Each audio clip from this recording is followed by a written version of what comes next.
passa.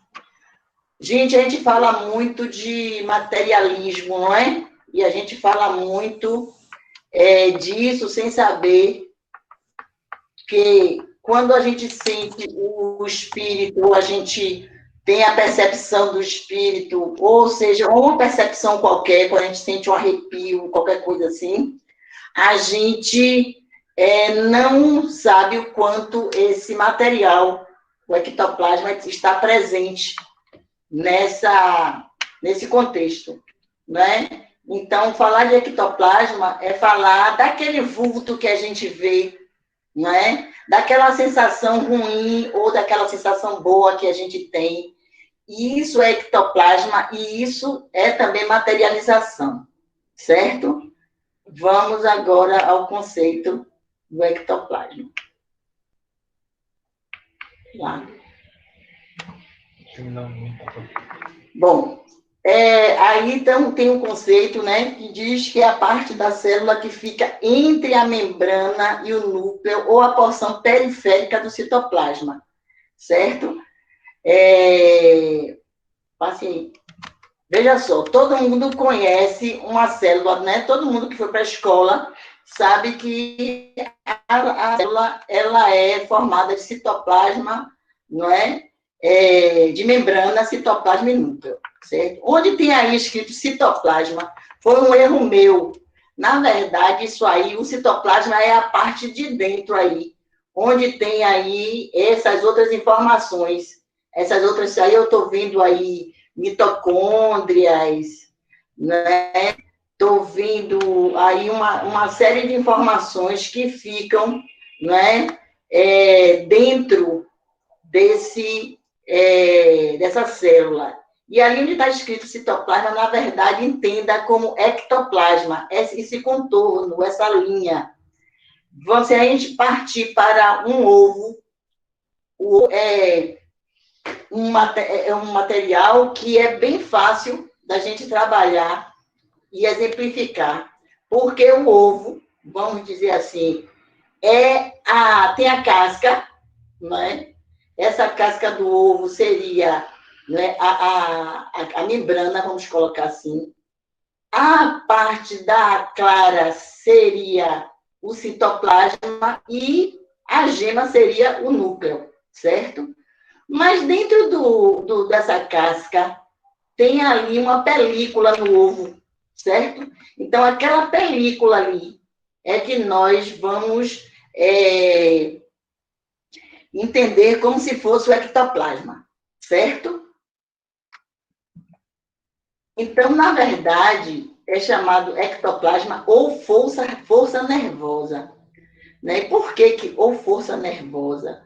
Porque, primeiro, que para se formar, há uma necessidade, sim, de que tudo aquilo que representa o sistema nervoso, certo? Tem um movimento, e esse movimento, né, é onde se forma essa substância. Para que esse ectoplasma ele apareça, né, ele cumpra a sua função, há uma necessidade, certo? Que a gente vai ver mais tarde, né, daqui a pouquinho, de alguns, vamos dizer assim, alguns fluidos energéticos.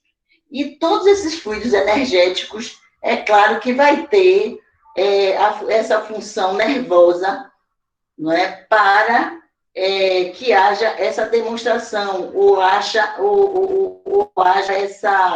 essa exteriorização.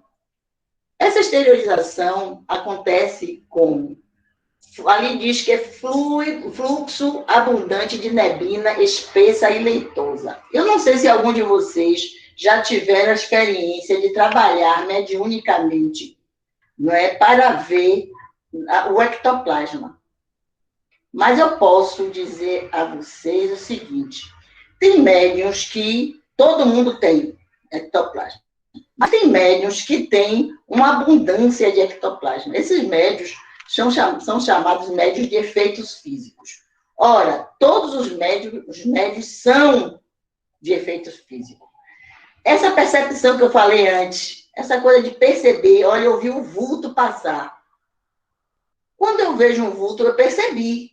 Quando eu me arrepio, eu percebi. Quando eu senti um cheiro, eu me, né? Eu senti alguma coisa, eu me identifiquei, eu percebi. Toda essa percepção que a gente tem, o ectoplasma, ele está ali presente para nos ajudar. O que é que acontece? Mas tem pessoas que têm muito ectoplasma, certo? É como se tivesse uma quantidade abundante ali dentro de si, dentro do seu organismo. Então, é tanto que quando entra num transe mediúnico, e normalmente essa pessoa, ela entra no transe, mas ela não percebe que está liberando, certo?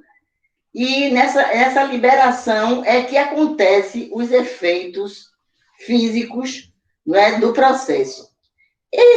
Essa abundância desse fluxo, como ela é? Ela é meio leitosa, é algo assim muito parecido com assim com uma gordura líquida, certo? Vocês já viram manteiga de garrafa? Pronto, mais ou menos assim. Só que ela tem uma cor clara, mais clara. Eu vou trocar a manteiga como se fosse assim uma maionese, pronto, meio líquida, certo? Ela é fria, certo? A temperatura dela, ela não consegue, não é uma temperatura quente, não. É como se fosse uma água aberta numa torneira, certo? Que não teve contato com o sol, com o calor do sol, certo? Então, aquela água fria. Consequentemente, é úmida. Ela é úmida porque ela é semilíquida, certo? Ela não tem uma característica assim, de água, mas ela se percebe que ela tem sim substância aquosa. Como eu disse antes, ela é gordurosa, gelatinosa, porque ela é meio pegajosa também, certo? E eu coloquei ali, parece uma teia de aranha. Gente, quando eu coloquei parece uma teia de aranha, eu vou explicar a vocês por quê. E por como é que a gente também tem uma prova de que todos nós expelimos esse ectoplasma e a gente não se dá conta. Vocês, quando vão fazer faxina em casa, tem aquilo que a gente chama de pucumã, né? Que fica embaixo da cama, né? Embaixo dos móveis. Aquilo ali é poeira, a sujeira do ambiente. Mas por que que fica com aquele aspecto, entendeu? Acinzentado e meio pegajoso. Quando você toca nele, ele chega, fica parecendo umas bolinhas de algodão escurecidas.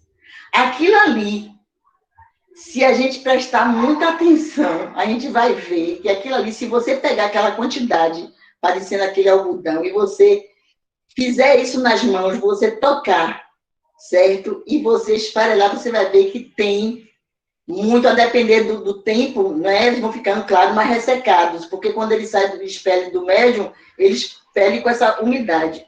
Mas você, com o tempo, não dá para você perceber. Mas se for logo naquela hora, se você varrer embaixo todas as coisas todos os dias, você vai ver que ele meio que desintegra, né? Você vê a sujeira, fica a sujeira, mas aquela coisa parecendo com a teia de aranha, ela diminui, ela vai desintegrando. Aquilo ali é uma prova do nosso ectoplasma. E a gente não se dá conta disso, certo? Esse material, né, ele é muito sensível, por isso que ele tem essa desintegração assim rápida.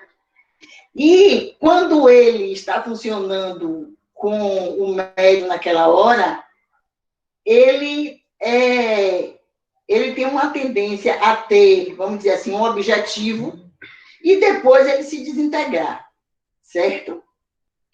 Ele normalmente sai pelos orifícios diversos do médium. Esses orifícios podem ser qualquer um, viu, gente?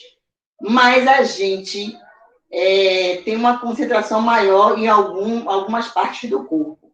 Mas pode sair de diversos locais, inclusive, né, porque não se fala muito, a maioria das literaturas não falam muito, a não ser aquelas que se dedica somente a isso, não é? Então, não fala muito, então só especifica alguns locais, mas pode sair, inclusive, pelos poros também, certo? Volte. E aí, eles, nessa sua organização, a gente vai ver que ele se acumula e ele é algo que vai saindo assim como se fosse, ali eu coloquei, ali tem escrito movimentos reptilianos, é como se fosse rastejante, como uma cobra, sabe? É algo assim,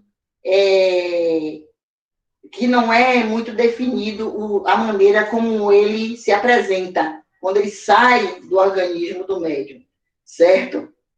Ele se acumula na parte inferior do organismo medianímico. Que parte é essa importante que a gente sempre tem falado lá no nosso espaço? O plexo solar. A gente vai falar sobre isso também. Quais são... uma das características é essa plasticidade. Vai assumir qualquer forma sob a influência do espírito superior. Gente, no processo de trabalho com ectoplasmia, não se faz de qualquer jeito. A gente até, pode acontecer, a gente, né, como isso que eu falei, que deu o exemplo do Tucumã,